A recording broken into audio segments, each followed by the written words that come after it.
Hello' friends, কেনে আছে আপোনালোক? আশা কৰোঁ সকলো ভালে কুশলে আছে। চ' আজি আমাৰ মায়ে ৰাতিপুৱা ব্ৰেকফাষ্টত পঁইতা ভাত খাইছে।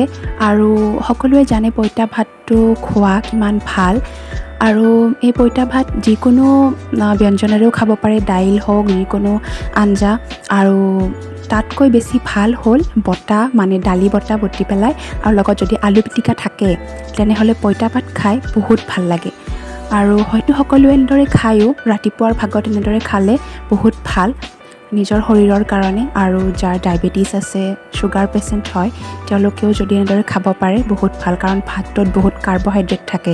আৰু এইটো পানীত জিকাই থ'লে সেই ভাতটো যেতিয়া আমি তাৰ পৰা উলিয়াই লৈ আহোঁ পানীৰ পৰা, তাৰপিছত সেই ছুগাৰৰ পৰিমাণটো তাত কম হৈ যায়। গতিকে তেনেদৰে ভাতটো যদি পুৱাই খোৱা হয়, পেট ভৰাই খালে একো অসুবিধা নাই।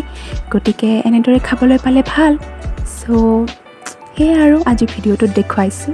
চাব সকলোৱে, লাইক, কমেণ্ট, শ্বেয়াৰ, ছাবস্ক্ৰাইব সকলোৱে কৰিব। চ' থেংক ইউ।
আৰু খোৱাৰ শেষত দৈ খাবলৈ পালে খুব ভাল।